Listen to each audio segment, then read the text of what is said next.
오늘 이야기를 좀 해보자면은, 일단 제가 1억을 월급으로 모을 거야 라고 생각을 하면, 예산 세우기를 가장 먼저 할 것 같아요. 이제 전략을 세워야죠. 전략을 세워서 저는 경제학자료도 그렇고 1억을 모으려고 막 악착같이 이렇게 노력하는 사람보다는 1억이 모아지기를, 경제적 자유가 이루어지기를 이렇게 기다리는 거를 좋아하는 타입이에요. 그래서 계획을 세워놓고 그 계획을 그냥 충실히 따르기만 하면은 목표에 도달할 수 있는 그러한 계획을 한번 세워보려고 합니다. 그 계획은 거창할 거 없고 월급이 300만 원이니까 그 300만 원으로 내가 한 달간 쓰는 비용이 얼마지? 이런 것들을 계산을 하면은 잉여 현금이 얼마인지 그렇게 계산을 할 수 있고 요거를 얼마나 모아야지 1억을 모을 수 있을까? 이런 걸 계산을 할 수 있을 거예요. 그래서 한번 비용들을 계산을 해봤어요. 근데 저는 좀 특이하게 지출 항목을 두 개로 카테고리화 해요. 노동 원가와 노동 비용. 그러니까 내가 직장에 나가서 일을 하고 월급을 받는데 그 노동력을 만들기 위해서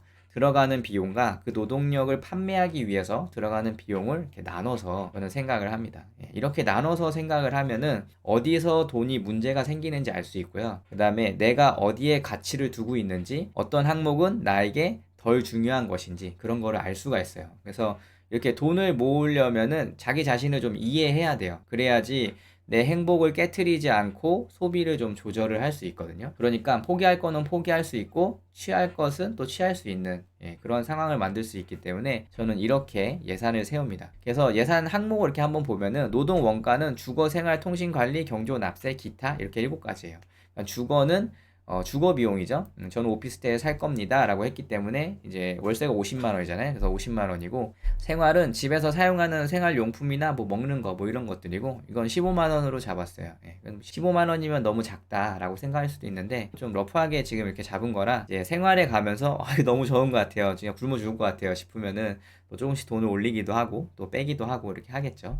일단은 15만 원을 잡았어요. 그 다음에 통신 비용은 4만 원을 잡았어요. 그러니까 집에 인터넷 비용을 이야기하는 거예요. 4만 원 잡았고, 관리비는 15만 원 잡았습니다. 제가 지금 살 곳이 오피스텔이 전용 면적이 36mm 제곱, 그러니까 10.9평 정도 되는데 이 관리비가 오피스텔은 꽤 비싸요. 그래서 15만 원을 일단 잡았고, 안 살아봐서 모르겠어요. 이거보다 더 많이 나올지 아니면 좀 덜 나올지 모르겠는데 일단은 15만 원 잡았습니다. 그 다음에 경조사비를 10만 원으로 잡았어요. 이 경조사비는 차곡차곡 모으는 돈이에요. 언제 경조사가 일어날지 모르니까 일단 차곡차곡 모으는 돈 이렇게 잡았고, 그다음에 납세비, 납세는 세금 나올 게 없죠. 만약에 이런 월급 300만 원의 무주택자 같은 경우에 뭐 차도 없는 뭐 이런 사람은 납세비도 나올 게 없고, 그다음에 기타 비용은 이거를 제외한 곳에서 비용이 나올 수도 있는데 뭐 그거는 아마 크지 않을 거예요. 가계부를 저도 뭐 7년차 사용하고 있는데 기타비는 많이 크지 않아서 일단은 잡지 않았습니다. 그래서 노동 원가는 94만 원이 되고, 그 다음에 노동 비용은 내가 노동을 판매할 때 들어가는 비용이죠. 일단 회사에 출근을 해야 되니까 교통비가 들 거예요. 근데 저는 오피스텔에서 걸어 다닐 거예요. 걸어 다닐 거기 때문에 교통비가 0원인데, 근데 또 친구 만나고 뭐 이렇게 하다 보면은 뭐 2만 원 정도는 쓸 수 있지 않을까 싶어서 이렇게 잡아놨고, 점심 같은 경우에는 저희 회사는 구내식당이 있기 때문에 점심이 제공이 됩니다. 그래서 이제 들어가지 않아요. 그래서 잡지 않았고, 통신비는 핸드폰 사용요금 3만 원 잡았고, 꾸민비는 10만 원, 친목비도 10만 원. 꾸민비 같은 경우에는 옷은 사야 될 거 아니에요. 일단 10만 원 정도로 잡아놨고, 그 다음에 친목비는 이제 회사 동료들하고 어울리는데 쓰는 돈이죠. 뭐 누군가 저한테 커피 샀으면 저도 커피 사야 되고 이런 부분이 있기 때문에 일단 10만 원 정도로 잡았고, 그 다음에 일하다가 아프면은 또 큰 돈이 들어갈 수도 있으니까 실손보험 같은 거 3만 원으로 잡았고, 용돈은 이 기타 비용하고 똑같이 어떻게 들어갈지 모르는 그러한 비용이 있을 수 있기 때문에 일단 20만 원으로 잡았습니다. 그래서 노동 비용은 48만 원을 잡았어요.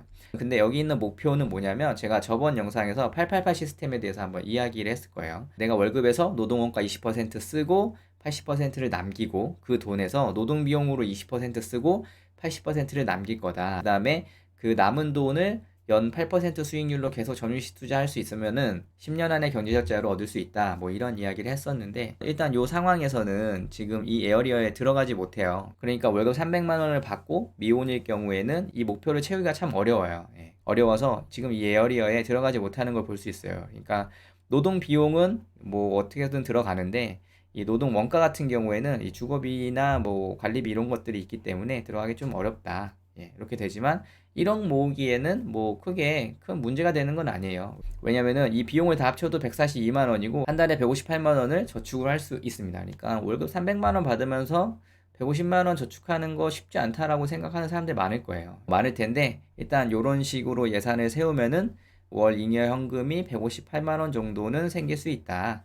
뭐 요렇게 되겠습니다. 그러니까 이거를 보고서 '야 이렇게 어떻게 사냐.'라고 생각하는 분이 계실 수도 있는데 뭐 사람마다 사는 거는 다 다르니깐요. 일단 저 같은 경우에는 또 아직 시작을 안 해 봤지만 '충분히 가능하지 않을까?' 뭐 그냥 제 그동안 해 왔던 행태들 그다음에 제가 써 왔던 가계부가 있잖아요. 그러니까 저는 어느 정도 데이터가 있는 상태이기 때문에 '충분히 가능하지 않을까?' 뭐 그렇게 생각을 하고 있습니다. 그래서 좀 그런 부분인 것 같아요. 일단 뭐 올림픽에서 금메달을 따려면 선수들이 그 종목에 맞는 몸으로 자신을 훈련을 시키잖아요. 그러니까 '내가 월급으로 1억을 모으겠다. 경제적 자유를 얻겠다.'라고 하시는 분들은 그 조건에 맞는 그 종목에 맞는 몸을 만들어야 돼요. 그러니까 저 같은 경우에는 담배도 안 피고 술도 안 하죠. 예. 그러니까 이런 생활비 같은 게 많이 안 들어가는 거예요. 용돈도 많이 안 들어가고. 그런 부분이 있기 때문에 이제 막 시작하시는 분들 같은 경우에는 이런 계획을 세우고 그 계획을 내가 잘 실행할 수 있게 그러한 몸으로 만드는 게 급선무라고 생각을 합니다. 일단은 요렇게 예산을 세워 봤어요.